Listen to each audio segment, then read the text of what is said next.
Good afternoon, everybody, and a warm welcome to Moneylife Foundation's second Annual RTI Lecture by Justice Santosh Hegde on Is Good Governance the Right of a Citizen in a Democracy? It gives me great pleasure to invite on stage our chief guest, Justice Santosh Hegde.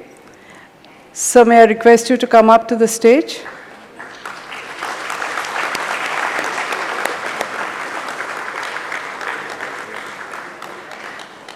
Mr. Sailesh Gandhi, former Central Information Commissioner, Professor Ritika Khera, well-known economist and social scientist, acclaimed whistleblower, Mr. Dinesh Thakur. May I request you to come to the stage? Come for a while. And Debashis Basu, Trustee of Moneylife Foundation. Justice Hegde, a very special thank you. I know you've had a very chaotic time. Thank you very much for accepting our invitation. Dinesh Thakur has come from the US, Ritika Khera has come from Ahmedabad, and Sailesh Gandhi has braved the potholes of Bombay to come, along with everybody else from Santa Cruz. And in fact, I think Dinesh Thakur also had this bomb scare when he came. I'm so glad that that turned out to be a mock drill.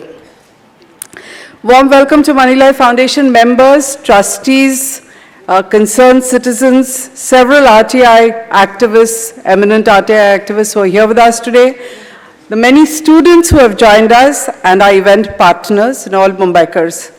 We are delighted to be able to host this prestigious lecture at the Bombay Stock Exchange's Convocation Center.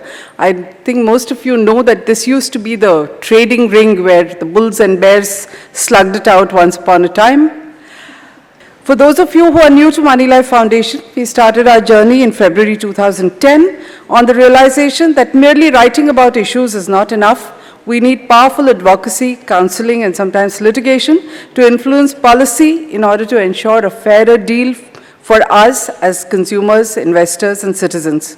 We have over 112,000 members today, and our voice is finally being heard a little bit, but we have a long way to go, and there's too many things that still need doing. Our membership is free, and I think joining us will benefit you. So if you're not a member, do consider. It's just a click of a button. Our prestigious RTI lecture is part of our RTI Center, an initiative that we started in 2017 with support from Mr. Dinesh Thakur, who is known around the world as a whistleblower who exposed Ranbaxy's illegal and fraudulent drug testing methods. The RTI Center is guided by many RTI stalwarts from Mumbai and Pune, including Vinita Deshmukh, Vijay Kumbhar, Anil Galgali, Bhaskar Prabhu, and many others. Mr. Sailesh Gandhi, who is tireless in this effort to keep the spirit of RTI alive, is a key anchor to our activists, along with my colleagues Akshay Nayak and Arvind Natarajan. At Moneylife Foundation, our Wednesdays are dedicated to RTI through one-to-one counseling and workshops. Before we go to our main program, permit me to take a minute or two to share some sad news. Professor Shamnath Bashir, great legal mind and an amazing individual, known to many in the legal fraternity, I think all over the country, was the person who helped persuade Justice Hegde to accept our invitation. He was also supposed to be here with us today. Unfortunately, fate had something else in mind, and he's no longer with us. I'm going to ask Mr. Dinesh Thakur, who's a friend of Shamnath Bashir, to take a minute and remember him. May I invite?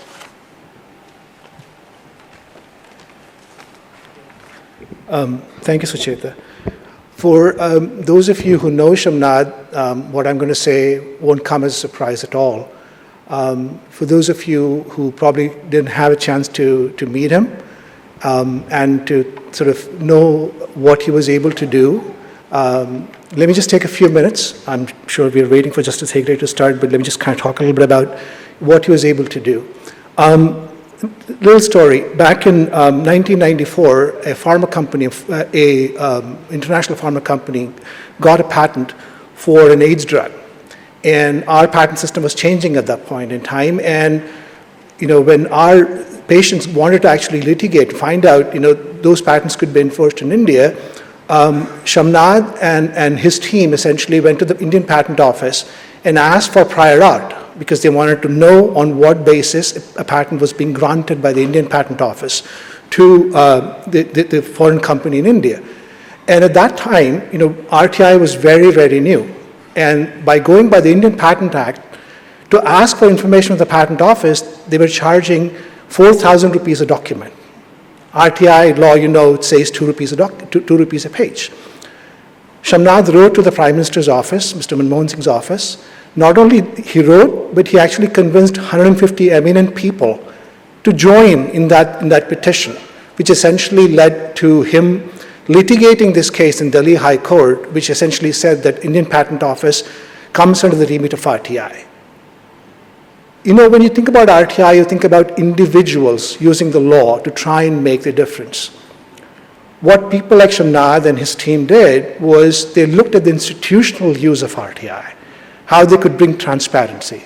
If you look at what he did with the Indian Patent Office, if you looked at what he did in the Aadhaar privacy case in Delhi, Professor Khera will know about that a little bit more, but he was able to sort of bring those things to light in the larger interest of polity and community. And we are saddened, we are poorer for the fact that he's no longer with us. He was such a wonderful person. He was able to sort of bring a lot of his legal acumen to the benefit of masses in India. And every time I met him, I always went away feeling that his presence made me want to be a better person, want to actually make a difference in somebody's life. So, Shamnad, you left us prematurely. Godspeed. Rest in peace. Thank you.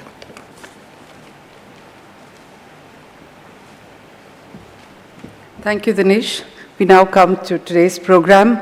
I know that Justice Santosh Hegde definitely does not require an introduction to this audience, but we have a few things that we would like to highlight, and I'm going to invite Debashis Basu, Trustee of Moneylife Foundation, to do a formal introduction.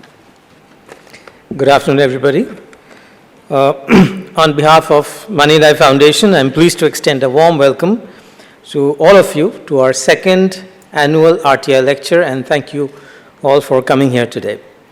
We are waiting to hear Justice Santosh Hegde, who has very kindly consented to speak on a topic of great importance, but before we get to that, I have an immense pleasure and honor to introduce him with a brief sketch of his illustrious life. You may be interested to know that Justice Hegde's father was also a Supreme Court judge. In fact, Justice K.S. Hegde was part of a remarkable 13-judge bench which decided on the landmark case of Keshavananda Bharati versus State of Kerala. Now, this case held that the fundamental features of the Constitution are delineated in the preamble, and the Parliament has no power to abolish or weaken them.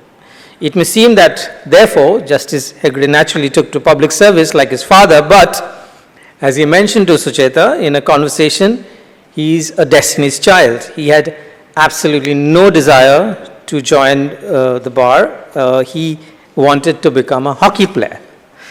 Well, he finished his early education at Madras Christian College and graduated with a law degree from the Government Law College, Bangalore in 1965 and enrolled as an advocate in 1966. 9 years later, in 1975, when the emergency was declared, he was given the opportunity to represent 4 MPs whom he had never met before. These MPs had gone to attend a parliamentary commission in Bangalore and they were detained. It was after he visited them in the jail that he realized who they were. They were Atal Bihari Vajpayee, L.K. Advani, Madhu Dandavate, and S.N. Mishra. He then went about persuading the legal luminaries of the day like M.C. Chagla to fight for these politicians. He was a junior lawyer at that stage. And later, he also represented other high-profile leaders during the emergency, such as Ramakrishna Hegde and Deve Gowda. In a legal career that spanned over 39 years, Justice Hegde has served as the Advocate General of Karnataka, Additional Solicitor General of India, and later on went on to become the Solicitor General during Vajpayee's government, when he was also appointed to the Supreme Court, from where he retired in 2005.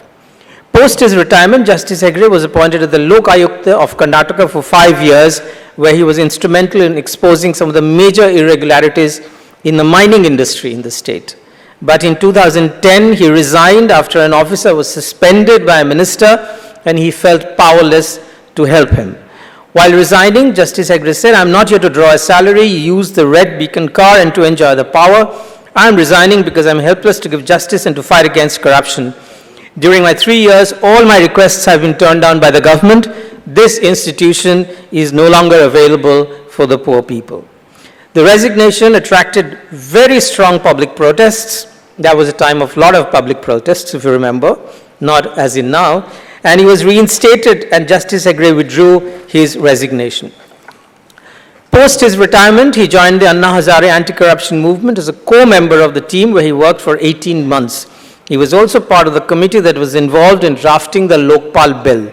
However, he quit the movement after the decision to go political.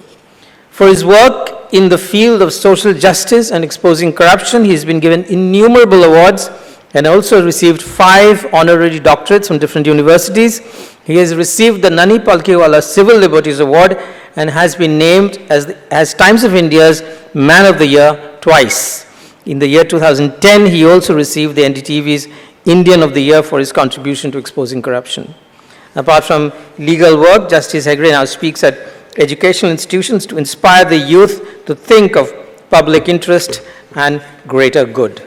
With this short introduction and without any further delay, I would like to request Justice Hegde to deliver the second RTI lecture of Moneylife Foundation, the one that we have been all waiting for so eagerly. Thank you very much.